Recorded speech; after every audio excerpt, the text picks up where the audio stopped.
Welcome everyone. पिछले video में हमने डिस्क्राइब किया था approaches for improvement in crop. इसमें हमने देखा था improvement in crop varieties, hybridisation और इंट्रोडक्शन ऑफ जीन, और क्रॉप प्रोडक्शन के लिए क्या क्या चीज़ें इंट्रोड्यूस की जा सकती हैं, और improvement in production in management. ये हमने सिर्फ पॉइंट्स डिस्कस किए थे। अब इस वाले वीडियो में हम इसको डिटेल से डिस्क्राइब करेंगे। ठीक है, starting on with the hybridisation से स्टार्ट कर लेते हैं। तो हाइब्रिडाइजेशन में क्या होता है, मान लेते हैं दो प्लांट्स हैं। ठीक है, there are two plants, consider there are two plants. एक मान लेते हैं एक ए वैरायटी है और दूसरी जो है वो बी वैरायटी है।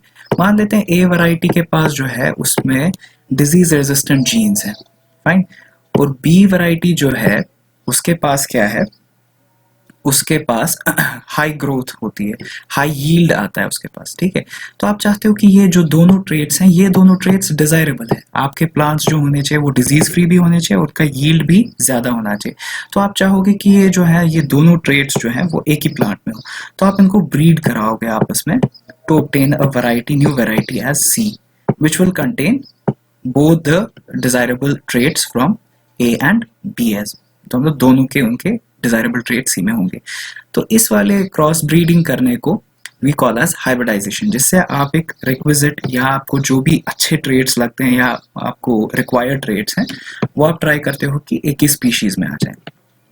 ठीक है, तो अगर आप डेफिनेशन देखोगे, cross breeding of two genetically different plants so as to obtain a new variety of which consist of the desired traits. Important यहाँ पे ये है कि ये डिजायर्ड ट्रेड्स की बात हो रही है। ठीक है, ए में आपको मैंने बताया कि एक ए होता है डिजीज रेजिस्टेंट होता है, इसमें डिजीज रेजिस्टेंस है। बी में क्या है, बी में जो यील्ड आता है क्रॉप का, जो प्रोडक्ट आता है एंड पे, वो काफी ज्यादा हाई आता है। तो आप हमेशा चाहोगे कि ये दोनों ट्रेड एक ही में हो।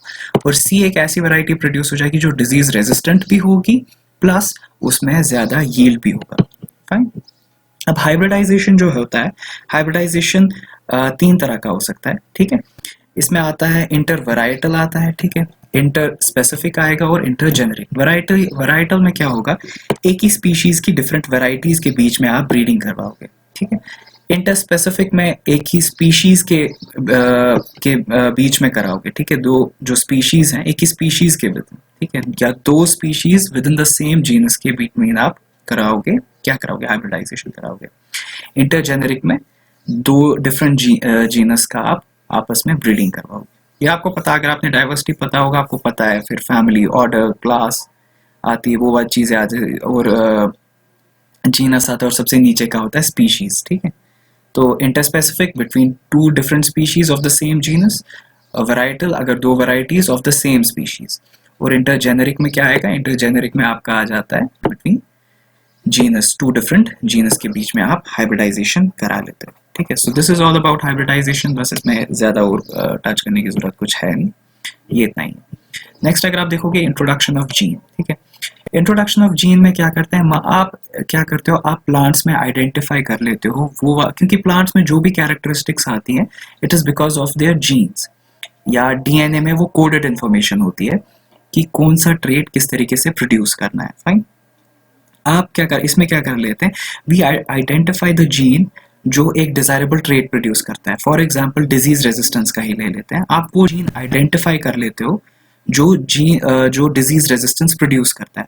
आप उस जीन को आइसोलेट करोगे और इंट्रोड्यूस कराओगे दूसरे क्रॉप में जिसका ऑलरेडी आपके पास काफी सारे डिजायर्ड ट्रेट्स हैं लेकिन उसमें डिजीज रेजिस्टेंस नहीं थी, तो आप उसमें वो वाला जीन जो है वो इंट्रोड्यूस करके उसको और बेटर वैरायटी में बना लेते हो। ठीक है, जीन अभी देख लोगे आप, इंट्रोड्यूस्ड डिजायरेबल ट्रेट। ठीक है, यही है एक डिजायरेबल ट्रेट आप इंट्रोड्यूस कर लेते हो इसमें। ठीक है, और जेनेटिकली मॉडिफाइड वैरायटी आप प्रोड्यूस कर लेते हो। फाइन, यहाँ पे देख लेते हैं, अगर आप डायग्राम में देख लोगे, ये एक यहाँ पे डिफरेंस दिखाया गया है। दिस इज एक हिसाब से हाइब्रिडाइजेशन का प्रोसेस है, this is your gene introduction. अभी आप देखो इसमें क्या, अगर आप हाइब्रिडाइजेशन से इसकी ब्रीडिंग करवाओगे, ये ब्लैक डॉट्स वो वाले जीन्स हैं जो आपको अनडिजायरेबल है, और ये ग्रीन वो वाला है जो डिजायरेबल है, जो आप चाहते हो कि इस वाली वैरायटी में आ जाना चाहिए। फाइन, अब आप अगर इनको क्रॉस ब्रीडिंग करवाओगे तो इसमें अनडिजायरेबल भी आ रहे हैं, डिजायरेबल भी आ रहा है, और दोनों अनडिजायरेबल भी आ रहे हैं, दोनों काइंड ऑफ जीन्स जो है वो इसमें आ रहे हैं। लेकिन अगर आप सिलेक्टिव ब्रीडिंग कराओगे, एक ये हो गई एक तो हो गया, ये हो गया सिलेक्टिव ब्रीडिंग करना, ठीक है, आपने सिलेक्टिव ब्रीडिंग कराई। लेकिन आप अगर जीन को आइडेंटिफाई करोगे, आपने इस पर्टिकुलर इस ग्रीन वाले को आपने आइसोलेट कर दिया और वही आप जीन जो है वो इंट्रोड्यूस करा रहे हो इस क्रॉप में, तो आपका जो फाइनल ये आएगा, फाइनल जो नेक्स्ट जनरेशन होगी उसमें वो जीन होगा, लेकिन ब्लैक डॉट्स जो हैं वो अनडिजायरेबल वाले जीन्स नहीं होंगे। फाइन, ये एक एडवांटेज है introduction of gene over the breeding processes.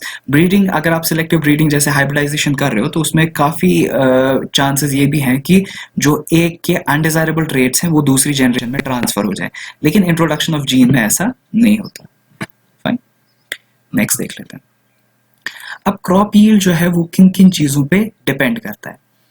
Crop yield, जो भी क्रॉप यील्ड तो पता होगा, ठीक है, कितना प्रोड्यूस या कितना प्रोडक्ट आपको पैदा हो जाएगा फ्रॉम दी क्रॉप से, फार्मर्स को कितना प्रोड्यूस मिलेगा, ठीक है।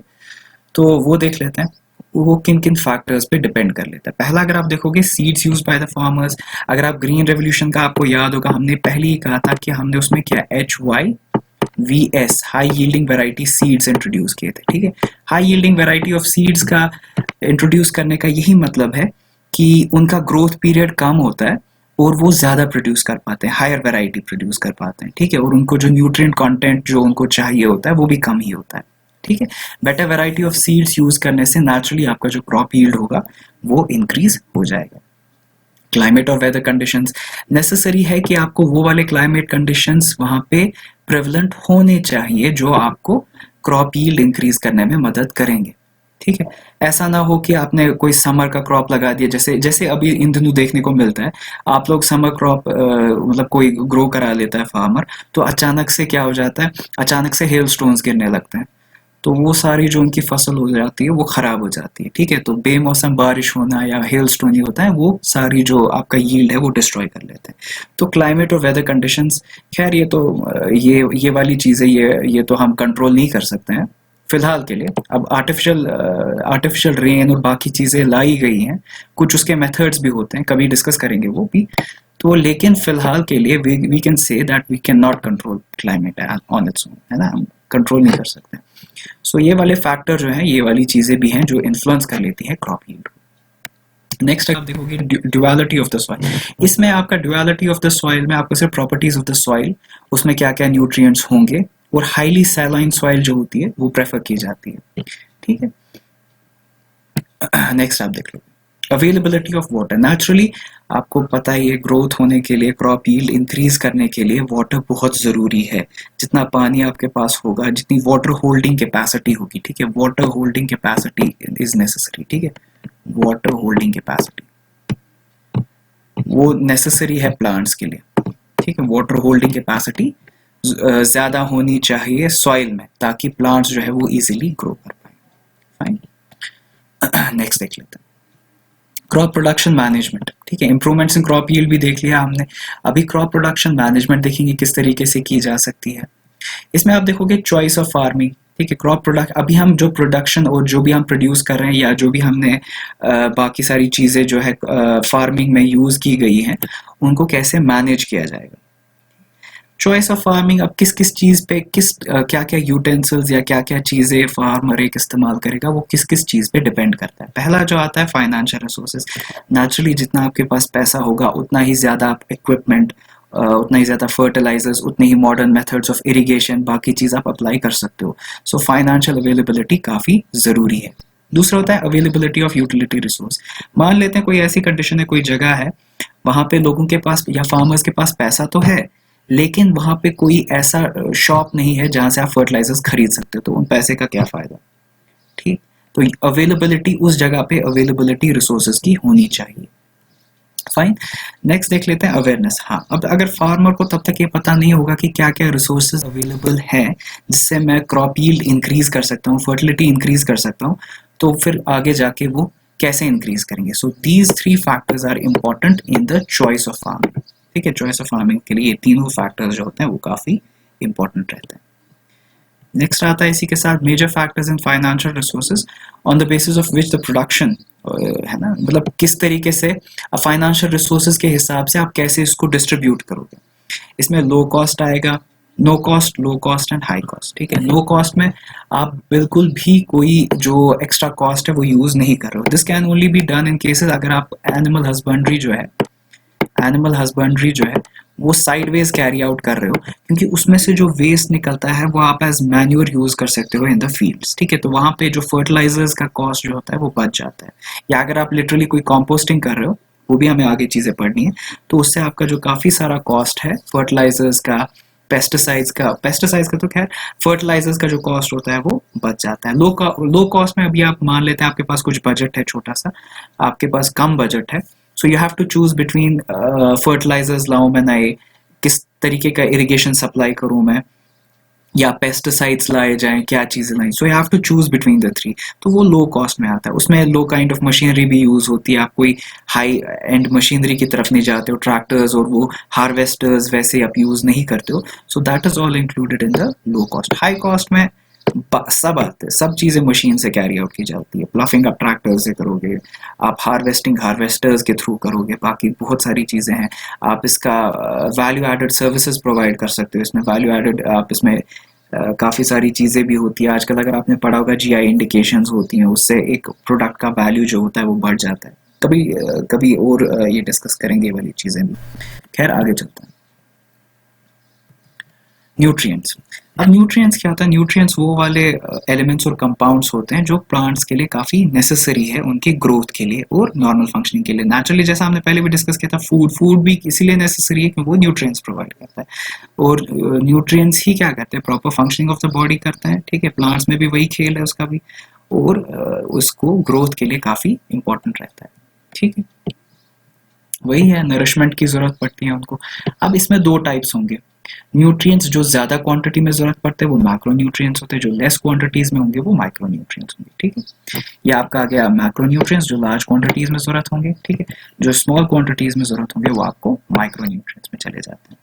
फाइन, अब आप देखोगे 16 मैक्रो न्यूट्रिएंट्स है, ये सारे याद करने की जरूरत है। ठीक है, अगर आप कोई एब्रिविएशन बना सकते, आप इसको एब्रिविएशन भी बना सकते हो। ठीक है, लेकिन ये 16 के 16 आपको एटलीस्ट याद होने चाहिए, सो रिमेंबर इट। अब डिफरेंट सोर्सेज क्या क्या आपको मिल जाएंगे ये एलिमेंट्स और कंपाउंड्स के लिए? ये खैर ये सारे एलिमेंट्स हैं। तो एयर से आपको मिल जाता है कार्बन एंड ऑक्सीजन। अगर आपको याद होगा हमने कार्बन एंड ऑक्सीजन जो है वो क्लास में ऑलरेडी डिस्कस किया हुआ है, मैंने आपको सिखाया है, गो थ्रू दैट।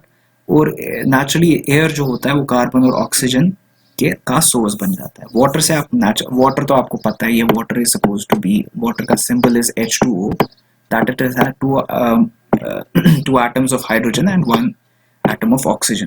तो नेचुरली ऑक्सीजन और हाइड्रोजन जो है आपको वो वाटर से मिल जाता है।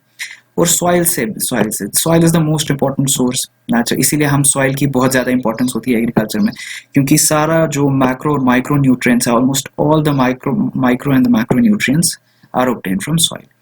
मैक्रो न्यूट्रिएंट्स आपके ये ऑब्टेन होते हैं, माइक्रो न्यूट्रिएंट्स ये आते हैं। फाइन, ये टेबल आप अच्छे से पढ़ सकते हो। I'll also upload the PPT, आपको टेंशन लेने की जरूरत नहीं है, वो PPT में अपलोड कर दूंगा। ठीक है, आगे चलते हैं।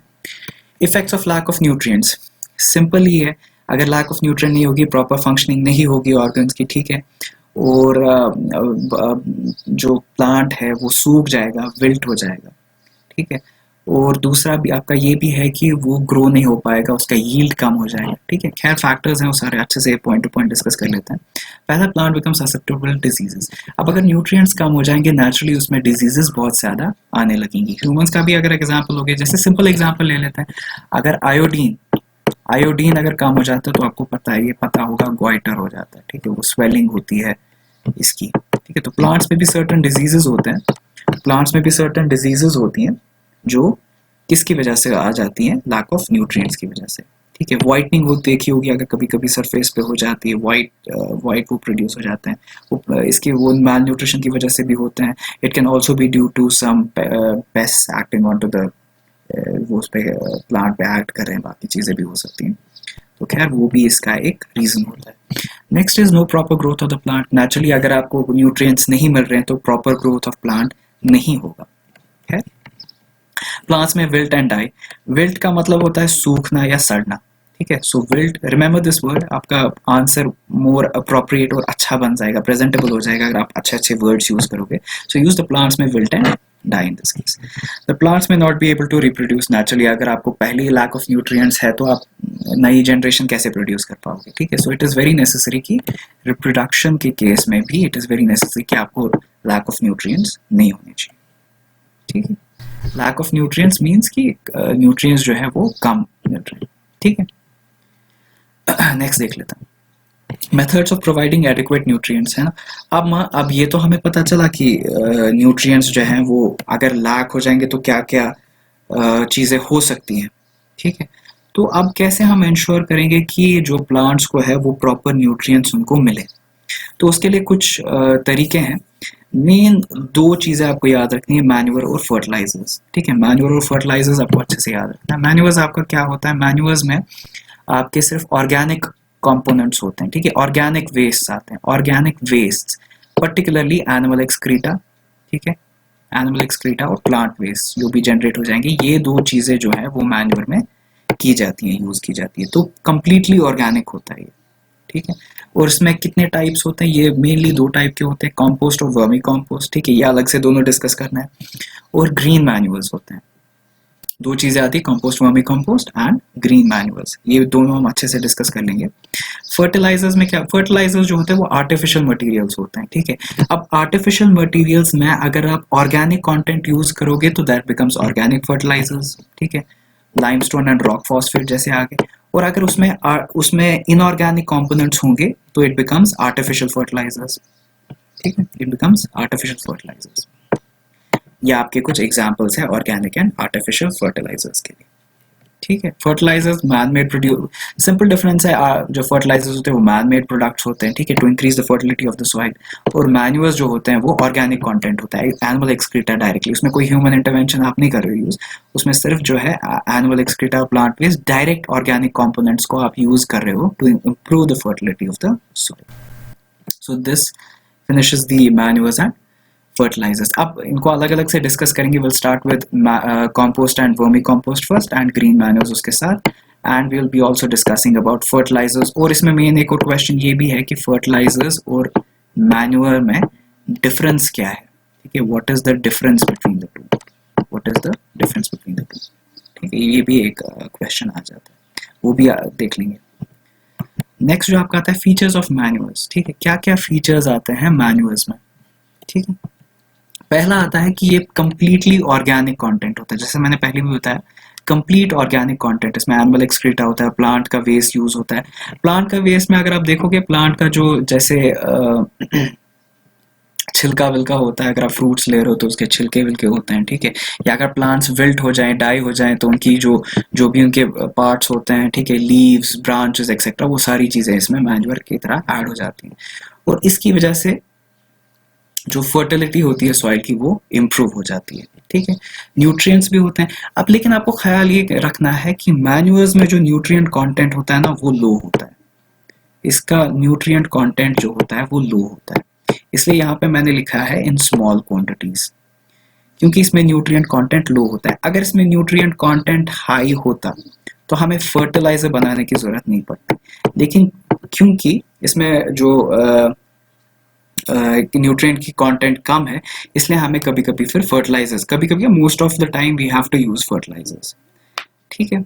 सो आप न्यूट्रिएंट्स भी कुछ हद तक इसमें ऐड कर देते हो, लेकिन ये याद रखने की बहुत इंपॉर्टेंट है कि इसमें जो मैन्यूअर्स में जो न्यूट्रिएंट कंटेंट होता है वो लो हो जाता है, ये also becomes a point of difference between two soils. हाँ, अब आप इसमें देखो, जितना ऑर्गेनिक कंटेंट ज्यादा होगा, इतना एक आप एक चीज याद रखोगे, जितना ऑर्गेनिक कंटेंट ज्यादा होगा उतनी ही वाटर होल्डिंग कैपेसिटी जो है, वाटर होल्डिंग कैपेसिटी जो है वो इंक्रीज हो जाएगी, ठीक है।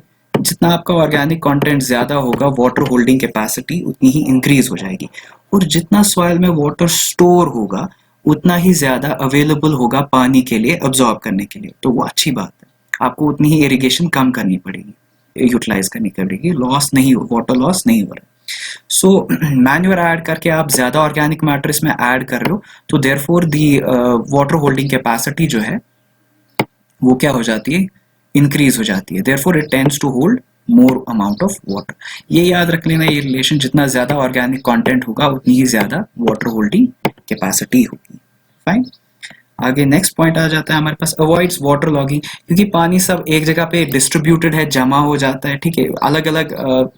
इसमें क्या होता है, इसमें पार्टिकल अगर ये मान लेते हैं एक सॉइल पार्टिकल है, इसके अराउंड जो है वो वाटर मॉलिक्यूल्स स्टिक हो जाते हैं, तो वो वाटर मॉलिक्यूल्स को एक ही जगह सिर्फ एक्यूमुलेट होने नहीं देता है, वो डिस्ट्रीब्यूट हो जाते हैं बिटवीन द सॉइल पार्टिकल्स। तो इसकी वजह से क्या हो जाता है, वाटर लॉगिंग होता है, पानी जमा हो जाता है एक जगह, फिर काफी जैसे अगर आपकी गली में कभी पानी जमा हो जाएगा, उसको हम वाटर लॉगिंग बोलेंगे, ठीक है, एक ही जगह बहुत सारा पानी जमा हो जाना, ठीक है।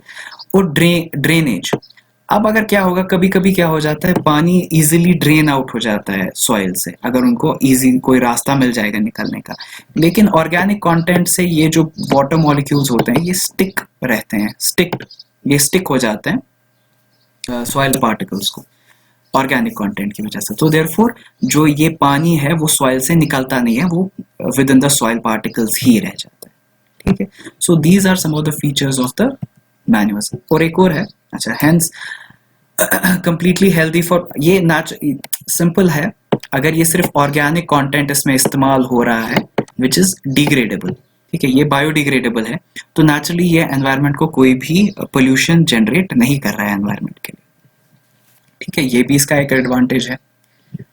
और मैन्यूअर जो होता है, मैन्यूअर में आप क्या यूटिलाइज कर रहे हो, आप एक वेस्ट यूटिलाइज कर रहे हो, ठीक है, जो एनिमल एक्सक्रीटा होता है और प्लांट्स के लेफ्ट ओवर्स होते हैं, चीजें होती हैं, वो सारा तो वेस्ट है, तो उसी वेस्ट को आप यूटिलाइज कर रहे हो इस तरीके में ताकि आप इंप्रूव करो फर्टिलिटी ऑफ द सॉइल, तो इससे आपका वेस्ट भी बच रहा है और वेस्ट क्या हो रहा है, रिसाइकल हो रहा है। So this is also one of the advantages of using the manures, ठीक है।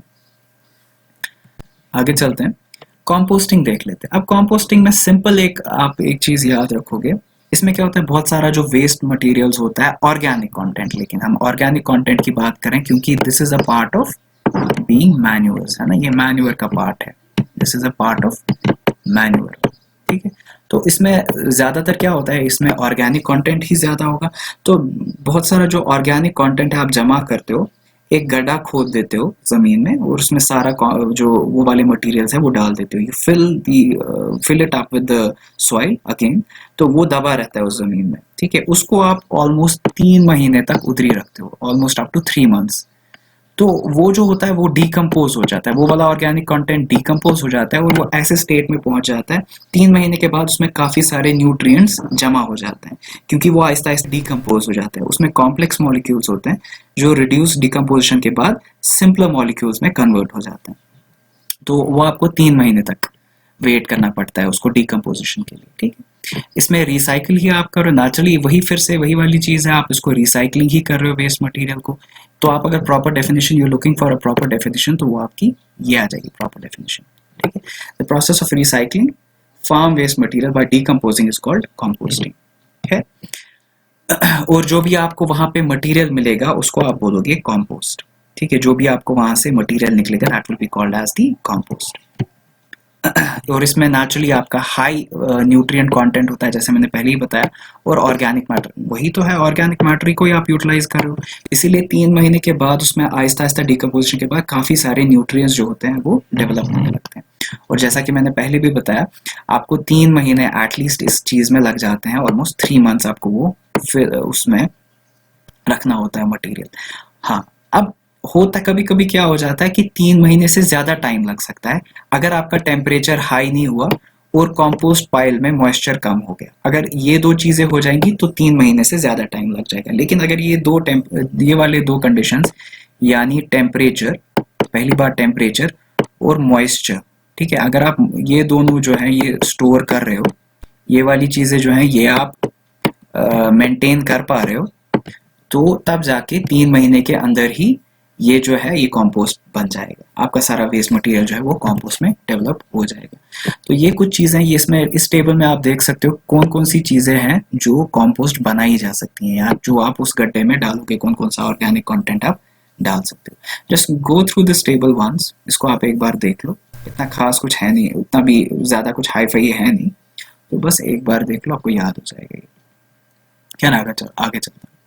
अभी कॉम्पोस्ट और वर्मी कॉम्पोस्ट दोनों में सिर्फ फर्क यही है कि वर्मी कॉम्पोस्ट में वर्म्स यूज किए जाते हैं। ये वर्मी, अगर ये जो सामने है ना वर्मी, आप इसका बस याद रखो कि दिस स्टैंड्स फॉर वर्म, ठीक है, this stands for worm. Vermi compost में, इस वाले कॉम्पोस्ट में कौन यूटिलाइज कर रहा था, इसमें बैक्टीरिया या माइक्रोब्स कर रहे थे डिकम्पोज। इसमें आपका माइक्रोब्स डिकम्पोज कर रहे थे, ठीक है, माइक्रोब्स डिकम्पोज कर रहे थे, इसमें आपके वर्म्स डिकम्पोज कर लेते हैं। बस यही फर्क है दोनों में, बाकी सारा सेम ही, ठीक है। ये आपका टेबल है, इन दो के बीच में डिफरेंस है। मैन्योर को जैसा पहले ही कहा कि animal excreta, cow dung, sewage, vegetables, वो टेबल अगर आपने देखा होगा उसमें सारी चीजें ऑलरेडी डिस्कस्ड है। मैन्योर में आप क्या करते हो, इस वाले में वर्मी कंपोस्ट में मैन्योर इज प्रिपेयर्ड बाय सिर्फ अर्थ वर्म्स ही नहीं, डिफरेंट वेराइटीज ऑफ वर्म्स, ठीक है, बहुत सारे व्हाइट वर्म्स होते हैं, बहुत सारी डिफरेंट वेराइटीज होते हैं। So by using species of worms, उनकी मदद से आप इसको कंपोस्ट में कन्वर्ट कर लेते हो। इस वाले में you take about 3 to 6 months, ठीक है। पहले मैंने बताया था डिपेंडिंग अपॉन टेम्परेचर और मॉइस्चर कंडीशंस, जैसे पिछले में देखा था। इस वाले में आपको सिर्फ 1 से 2 महीने लग जाते हैं। सेम कंडीशन, टेम्परेचर, मॉइस्चर इसमें भी मेंटेन करना है।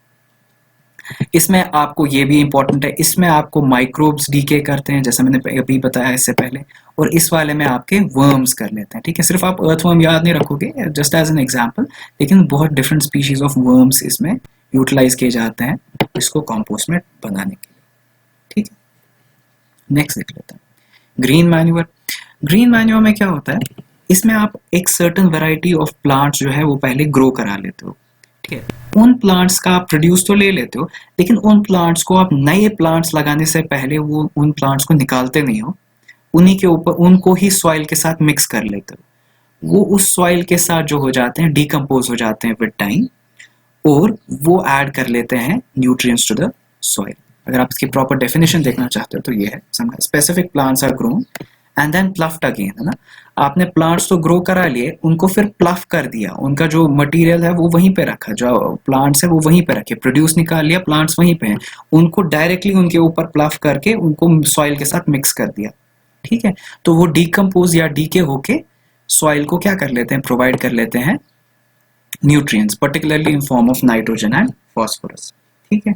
तो कौन कौन से इसमें एग्जांपल्स जो है यूज की जाते हैं, हेम्प कॉटन होता है, ठीक है, क्लावर आपको पता है, मसाला है, पीस तो पता ही है, खैर। तो आपके ये डिफरेंट एग्जांपल्स हैं जो ग्रीन मैन्योर में इस्तेमाल किए जाते हैं। ये वाली डायग्राम और पिछला वाला टेबल जो है वो आपके नोट्स पे भी होगा, आप उससे भी देख सकते हो। You can also refer the PPT which I be uploading, वो भी आप देख सकते हो, ठीक है। नेक्स्ट पॉइंट देख लेते हैं, फीचर्स ऑफ फर्टिलाइजर्स। अभी तक हमने मैन्योर सारा डिस्कस हो गया, मैन्योर में कंपोस्ट और वर्मी कंपोस्ट भी डिस्कस कर लिया, और इसमें हमने ग्रीन मैन्योर पे देख लिया, 2 चीजें डिस्कस हो गई। अब फर्टिलाइजर्स की तरफ चलते हैं। पहला है फर्टिलाइजर जो है इंपॉर्टेंट। अभी मैंने बताया था कि इससे पहले कि मैन्योर में जो होता है उसमें न्यूट्रिएंट कंटेंट जो होता है वो लो होता है।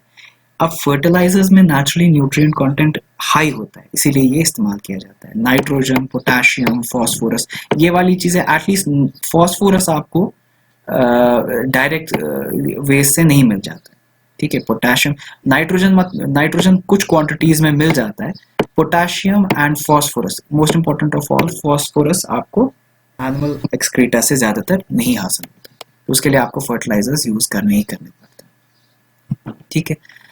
Help in the proper growth of plants, naturally अगर वो फर्टिलाइजर्स न्यूट्रिएंट्स वैसे प्रोवाइड कर रहे हैं तो प्रॉपर ग्रोथ ऑफ प्लांट्स हो जाएगी। रिस्पॉन्सिबल फॉर हाई यील्ड्स, ये भी सेम है, ये दोनों पॉइंट्स इंटरकनेक्टेड है। अगर आपके पास न्यूट्रिएंट कंटेंट हाई है तो दोनों पॉइंट्स जो है वो वैलिड हो जाएंगे। आप यूज तो इसीलिए कर रहे हो ना फर्टिलाइजर्स को। अब नेक्स्ट टॉपिक जो इम्पोर्टेंट है कि आपको क्या क्या ध्यान रखना है, किस किस चीज का ध्यान रखना है व्हाइल यूजिंग द फर्टिलाइजर्स। पहली बात है, आपको एक्सेस अमाउंट में फर्टिलाइजर्स यूज नहीं करना है, it only has to be used in certain amount. अगर आप एक्सेस अमाउंट में, मान लेते हैं आप एक्सेस अमाउंट में यूज कर लेते हो, you are using it in excess, what will happen is कि ये अब्सॉर्ब हो जाता है फूड प्रोडक्ट्स में, ये फर्टिलाइजर्स अब्सॉर्ब हो जाता है प्रोडक्ट्स में, जैसे फ्रूट्स और वेजिटेबल्स में ये अब्सॉर्ब हो जाएगा। और फिर आप अगर फिर ह्यूमंस फ्रूट्स एंड वेजिटेबल्स को कंज्यूम कर लेते हैं, these fertilizers act as carcinogens. Carcinogens वो वाले एजेंट्स होते हैं जो कैंसर कॉज करते हैं, ठीक है। So they can act as cancer causing agents. तो इसीलिए आपको इसको प्रॉपर अमाउंट्स में यूज करना होता है, आप इसको एक्सेस यूज नहीं कर सकते, ठीक है। नेक्स्ट पॉइंट देख लेंगे, टाइम ऑफ एप्लीकेशन। ठीक है, ऐसा टाइम ऑफ एप्लीकेशन कब आपको फर्टिलाइजर्स यूज करना है, ऐसा नहीं है आप फर्टिलाइजर्स यूज करोगे तो ऊपर से बारिश हो जाएगी। बारिश से क्या हो जाएगा, फर्टिलाइजर्स जो होते हैं, फर्टिलाइजर्स यूजुअली वाटर सॉल्युबल होते हैं। ठीक है, दे आर वाटर सॉल्युबल। तो क्या हो जाएगा, अगर बारिश हो जाएगी तो वो वॉश ऑफ हो जाएंगे। फर्टिलाइजर्स जो है वो प्लांट्स के सरफेस से, जब फर्टिलाइजर्स स्प्रे करते हैं प्लांट्स पे तो वो स्टिक हो जाते हैं to the surface of plants. अब जब बारिश पड़ेगी तो ये वॉश ऑफ हो जाएंगे प्लांट्स के साथ, प्लांट्स के ऊपर से वॉश ऑफ हो जाएंगे। और वॉश ऑफ होते होते ये फर्टिलाइजर्स जो है सॉल्युबल फॉर्म में कहाँ चले जाते हैं, सॉल्युबल फॉर्म में ग्राउंड वाटर में ऐड हो जाते हैं।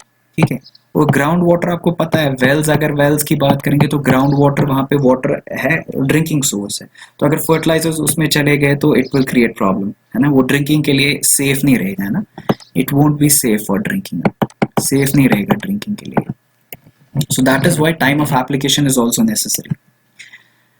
एक्सेस ऑफ फर्टिलाइजर्स, अगर आप बोलोगे यही वाटर पोल्यूशन की तरफ लीड करेगा, यही वाली एग्जांपल देनी है इसमें भी एक्सेस यूज ऑफ फर्टिलाइजर्स करोगे तो उसमें क्या हो जाएगा, वो वाटर सॉल्युबल कंपाउंड्स बन जाएगा। इसमें एक और चीज ये भी है, अगर आप एक्सेस फर्टिलाइजर्स यूज करोगे, ये वाले फर्टिलाइजर्स जो होते हैं वो डिफरेंट कंपोनेंट्स जो मैक्रो न्यूट्रिएंट्स उसको अवेलेबल होते हैं ऑलरेडी इन द सॉइल, उसके साथ रिएक्ट करके इनसॉल्युबल कंपाउंड्स बना लेते हैं। इनसॉल्युबल का मतलब है जो वाटर डिसॉल्व नहीं हो पाएंगे। अब अगर आपको याद होगा, मैंने क्लास में बताया था कि वाटर के थ्रू सॉल्युबल फॉर्म में अब्सॉर्ब कर लेता है न्यूट्रिएंट्स प्लांट्स।